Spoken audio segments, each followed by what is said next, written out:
Kita kalau ada hak orang pada kita, pada diri kita, lekas balikkan. Ini tanggungjawab. Semalam kita baca dalam bab segera membuat kebajikan, segera beramal sebelum kematian. Di antaranya kalau ada hak orang dalam tangan kita, amanah orang, duit orang, pinjaman, mesti segera balikkan. Apatah lagi kalau memang ada tempohnya, tak boleh tangguh-tangguh. Kalau dia minta kita, mana aku punya wang 1,000 umpama, dia minta 1,000, kita lekas balikkan 1,000. Kalau dia minta 1,000, kita tak balikkan 1,000, dia minta, kita tak balikkan juga, kemudian dia senyap. Jangan kita rasa dia senyap, baguslah dia dah senyap. Jangan, file belum settle lagi, case belum tutup lagi. Kalau dia senyap tu, dah tentu dia kalau bersuara bagus, bermakna dia minta 1,000. Kalau ada senyap tu, dia sedang filekan pada Allah Ta'ala. Ya Allah, aku minta ini, dia ambil duit aku, ya Allah. Dengan keluhan-keluhannya sekali, dengan ganti ruginya sekali, dengan sedihnya sekali, dengan duka citanya sekali, dengan risaunya sekali, dengan geramnya sekali, dengan bimbangnya sekali. Semua tu boleh claim. Semua tu boleh claim dari Allah Ta'ala. Dan kalau dia claim, habislah. Itu kalau dia claim daripada Allah Ta'ala. Kalau dia tak claim, dia senyap saja. Dengan Allah Ta'ala pun dia tak ngadu. Dia diam saja, dia tak minta kita, dia dah tak kuasa. Dia tak ngadu sama Allah Ta'ala pun. Kalau dia tak file, Allah yang file. Kalau Allah yang file, lebih cukup lagi, lebih macam-macam lagi, lebih lagi. Kalau dah Allah yang file, kalau fulan yang tuntut, kau dah memang susah. Tapi kalau mahkamah yang tuntut, lebih susah lagi. Kesnya lebih parah lagi, lebih bahaya lagi. Kita sebaliknya, kita pun begitu. Kalau diri kita, orang ada ambil barang kita, orang ambil hak kita, boleh tuntut. Mana saya punya 1,000, mana saya punya 1,000, boleh. Tetapi kalau kita tak tuntut, kita filekan pada Allah Ta'ala, dapat lebih macam-macam. Ya Allah, aku minta, kadang-kadang susah nak dapat. Kadang-kadang memang tak boleh dapat lah, punyalah. Memang tak boleh dapat, dah kena tipu lah, senang cerita ya. Kita claim sama Allah Ta'ala, boleh claim. Sebaik-baiknya, kalau kita pelaknya, pakai yang terpaling baik punya cara.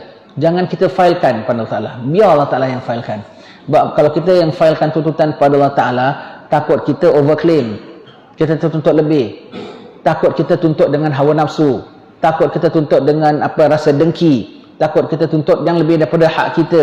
Tapi kalau kita serahkan kepada Allah Subhanahu Wa Ta'ala, Masya Allah, Allah Ta'ala akan berikan segala apa yang hak kita, plus ganti rugi, plus tertampung kesedihan, plus dapat medal sabar, plus dapat medal rida, plus dapat tawakal, plus dapat macam-macam. Kalau orang beri sama kita, kalau apa kita nak claim, kita boleh claim. Kalau kita tak claim, kita serah sama Allah. Kita ngad lapor dengan Allah, boleh. Paling baik serah Allah yang claimkan, terserah. Dan kalau Allah yang claimkan, boleh jadi untuk di-adjustkan utang-utang kita yang lain pada Allah Ta'ala. Dosa kita pada Allah Ta'ala pun dia boleh buat cover, dia boleh buat tampalkan di situ. Itu antara kita dengan orang. Hati-hati tuan-tuan sekalian. Nabi mengatakan, bagi orang mati syahid, segala dosanya Allah Ta'ala ampunkan kecuali hutang. Hutang Allah Ta'ala tak ampunkan. Itu hak orang, ya. Itu hak orang, tak boleh.